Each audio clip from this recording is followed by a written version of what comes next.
అనకాపల్లి జిల్లా రోలుగుంట పక్కా ప్రణాళికతోనే జెడ్పీటీసీ నూకరాజు హత్య. డీఎస్పీ శ్రావణి ఆదును చూసి జెడ్పీటీసీ వారా నూకరాజుపై మూకుముడిగా దాడి. 7 నిందితుల అరెస్ట్, రిమాండ్కు తరలింపు. పక్కా ప్రణాళికతోనే కొయ్యూరు జెడ్పీటీసీ వారా నూకరాజును మూకుముడిగా చుట్టుముట్టి దాడి చేసి హత్య చేసినట్లు అనకాపల్లి డీఎస్పీ ఎం శ్రావణి పేర్కొన్నారు. ఈ నెల 20వ తేదీన హత్యకు గురైన కొయ్యూరు జెడ్పీటీసీ వారా నూకరాజు హత్య ఉదంతంపై రోలుగుంట పోలీస్ స్టేషన్లో గురువారం డీఎస్పీ ఎం శ్రావణి మీడియా సమావేశం నిర్వహించారు. ఈ సమావేశంలో డీఎస్పీ మాట్లాడుతూ గత కొన్ని సంవత్సరాలుగా కొయ్యూరు జెడ్పీటీసీ వారా నూకరాజును రోలుగుంట మండలం చటర్జీపురంలో 10 ఎకరాల భూమి విషయంలో వివాదం నెలకొందన్నారు. గతంలో భూ విషయమై వీరి మధ్య తగాదాలు జరిగాయని, ఇరువురిపై బైండ్ ఓవర్ కేసులు నమోదు చేయడం జరిగిందన్నారు. మళ్ళా ఈ నెల 20వ తేదీన చటర్జీపురం వివాదాస్పద భూమిలో మృతుడు కొయ్యూరు జెడ్పీటీసీ వారు నూకరాజుకు తగాదా జరగడంతో ప్రత్యర్థులు కర్రలు కత్తులతో దాడి చేసి 7 నిందితులు పక్కా ప్రణాళికలతో హతమార్చారని తెలిపారు. హత్యకు కారకులైన నిందితులను అరెస్టు చేసి కేసు నమోదు చేసి కోర్టుకు హాజరుపరిచినట్లు తెలిపారు. అందరికీ నమస్కారాలు. 20వ తారీఖు ఉదయం 11ంటికి కొయ్యూరు జెడ్పీటీసీ అయినటువంటి వారా నూకరాజు గారిని హత్య చేయడం జరిగింది.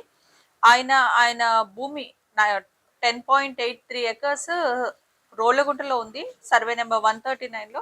అది చూసుకుని అక్కడ తుప్పలు గట్ట క్లియర్ చేయడానికి అని చెప్పేసి ఆయన వస్తే ఆన్ ఇన్ఫర్మేషన్ ఈ అక్యూజ్డ్ పార్టీ ఎవరైతే ఉన్నారో అక్కడే గుడిసెలు వేసుకుని జీవిస్తూ ఉన్నారు.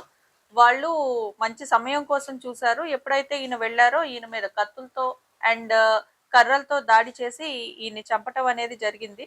విషయం తెలియగానే సంఘటనా స్థలానికి SI Rolugunta and CI Kothakota వెళ్ళి we have used all technical and other means to gather all the evidences and subsequent గా ఈ ఎవిడెన్సెస్ అన్ని గ్యాదర్ చేశాక మాకు ఆన్ రిలయబుల్ ఇన్ఫర్మేషన్ నిన్న ఈ అక్యూజ్డ్ ఎవరైతే ఉన్నారో వాళ్ళ గుడిసెల దగ్గర తిరుగుతున్నారు అని ఇన్ఫర్మేషన్ వచ్చింది. దాన్ని బేస్ చేసుకుని వెళ్ళి నిన్న వాళ్ళని అరెస్ట్ చేయడం జరిగింది.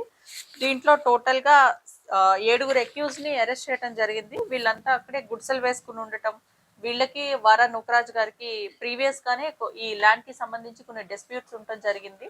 దానికి సంబంధించే వీళ్ళు మర్డర్ చేశారని వాళ్ళ స్టేట్మెంట్స్ లో వాళ్ళు చెప్పారు. సో ఈ రోజు వీళ్ళని మనం అరెస్ట్ చేసి కోర్టుకి రిమాండ్ కి ప్రొడ్యూస్ చేస్తున్నాం. మర్డర్ వెనకాల ఉన్న వాళ్ళని కూడా ఇన్వెస్టిగేట్ చేస్తున్నాము. Investigation still going on. As of now ఒక 7 అక్యూజ్ అయితే అరెస్ట్ చేశాము.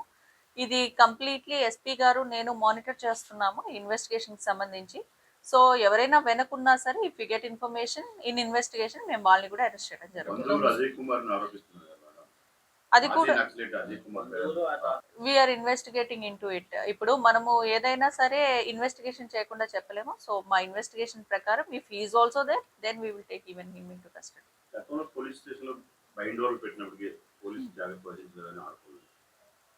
అది కేవలం సివిల్ డిస్ప్యూట్ అండి. సివిల్ డిస్ప్యూట్స్ లో పోలీసులు ఎక్కడి దాకా వెళ్ళాలో మేము అక్కడి దాకా వెళ్ళగలుగుతాము.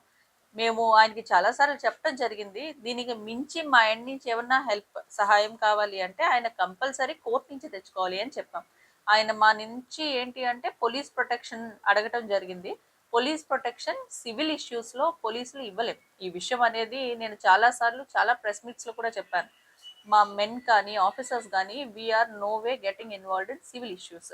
పొలాల తగుల్లో గట్ట మాకు ఎస్పీ గారి ఇన్స్ట్రక్షన్స్ అలాగే ఉన్నాయి, డీజీ ఆఫీస్ నుంచి అలాగే ఉన్నాయి. మా ఆఫీసర్స్ ఎవరు సివిల్ ఇష్యూస్లో కలగ చేసుకోం. ఓన్లీ క్రిమినల్ లానే మేము చదువుకున్నాము, క్రిమినల్ లాలోనే మేము ఇన్వాల్వ్ అవుతాం వెన్ క్రిమినల్ యాక్ట్స్ ఇంటెండ్ ఉంటే అందులో. అండ్ దీనికి సంబంధించి కూడా మేము ప్రివెంటివ్ బైండ్ ఓవర్స్ చేసాం. నాట్ వన్స్, 2 సార్లు చేసాము. 2 సార్లు బోత్ పార్టీస్ని పిలిచి వార్న్ చేయడం జరిగింది. ఎంఆర్ఓ దగ్గర బైండ్ ఓవర్స్ చేయడం జరిగింది. మా ఎండ్ నుంచి ప్రతి ప్రివెంటివ్ మెజర్ మేము తీసుకున్నాం ఈ సంఘటన జరగకుండా. చాలా ఉన్నాయని చెప్పేసి అన్నారు. అన్నిటికీ కూడా అప్పుడు కుటుంబ సభ్యులు ఎవరైతే ఆరోపిస్తున్నారో వాళ్ళే ఆయనే ముఖ్యం అని చెప్పి అంటున్నారు. ఇప్పుడు ఒక విషయం ఏంటి అంటే జిల్లాలో రిమైనింగ్ కూడా ఈ ప్రాబ్లమ్స్ ఉన్నాయి అని వింటున్నాము. బట్ అవి ఏమొచ్చినా సరే if it is a civil matter purely వాళ్ళు కోర్టు నుంచే ఒక సొల్యూషన్ తెచ్చుకోవాలి. మా దగ్గరకు వచ్చేసి వాళ్ళని పిలిచి మాట్లాడమని పంచాయతీలు చేయమని చెప్తే మాత్రం వీ కాంట్ డూ ఇట్. అది మా పరిధి కాదు. సో మేము చేయటం అయితే వీలు కాదు. దీనికి సంబంధించి మేము ఫస్ట్ నుంచి ఈ విషయం అందరికీ క్లారిటీ ఇస్తూ వచ్చాం. సో దయచేసి ఎవరికైనా ఏదైనా ఇష్యూస్ ఉంటే సివిల్ ఇష్యూస్ దయచేసి మా దగ్గరకు తీసుకురాకండి, కోర్టుని అప్రోచ్ అవ్వండి. కోర్ట్ నుంచి కానీ రెవెన్యూ నుంచి కానీ పోలీస్ ప్రొటెక్షన్ అడిగితే మేము ఆథరైజ్డ్గా ఎంతమంది ఎంటైటిల్ అంతమంది మేము ఇస్తాము, we will help you out. అంతకు మించి అయితే we can do anything regarding any civil issue. ఈ అజయ్ కుమార్ లాంటి ఇప్పటికైనా ఇప్పుడు ఈ జరిగిన సంఘటన దృష్టిలో పెట్టారంటే భవిష్యత్తులో ఏమైనా చేపడతారా? ఇప్పుడు ఆయన ఇన్వాల్వ్మెంట్ కానీ ఉంది అని చెప్పి మన కేసులో వస్తే we will take him into custody and we will remand him. ఇప్పుడు నేను ఏదన్నా ముందు చెప్పినా సరే it would be investigation hamper చేయడం తప్ప అక్కడ ఏమీ ఉండదు. రైట్. మిత్రుడే డైరెక్ట్ గా అజయ్ కుమార్ తన ప్రోత్సాహం ఉంది అని చెప్పేసి చెప్తున్నాడు. ఆయన నాకు తలపీసి తెచ్చేయమంటున్నాడని కూడా నిన్న వాయిస్ రికార్డులో ఒకటి వచ్చింది. ఏదైనా మన ఇన్వెస్టిగేషన్ లో కానీ వస్తే ఇన్వెస్టిగేషన్ ప్రకారం సార్ డైరెక్ట్ గా మానిటర్ చేస్తున్నారు, నేను మానిటర్ చేస్తున్నాను. ఇప్పుడు మనం చెప్పే ఏ ఫ్యాక్ట్ అయినా ఇన్వెస్టిగేషన్ ని హ్యాంపర్ చేస్తుంది, అందుకోసం అని చెప్పేసి నేను చెప్పట్లేదు. అబ్స్కాండింగ్ ఇన్వెస్టిగేషన్ లో ఉందండి, నేను చెప్తాను. వాళ్ళు ఇచ్చిన వాళ్ళందరిలో ఆల్మోస్ట్ అరెస్టెడ్ ఉన్నారు అండ్ ఎవరి మీద అయితే ఇంకా ఇచ్చారో వాళ్ళ మీద కూడా వెరిఫై చేస్తున్నాం. వాళ్ళైతే ఎవరి మీద ఇవ్వలేదండి, వేక్ టర్మ్స్ లోనే ఇచ్చారు. బట్ ఎందుకంటే ఎవరికి తెలియదు, డైరెక్ట్ విట్నెసెస్ ఎవరైతే ఉన్నారో ఆ డైరెక్ట్ విట్నెసెస్ బేస్ చేసుకుని మేము ఇన్వెస్టిగేషన్ చేస్తాం.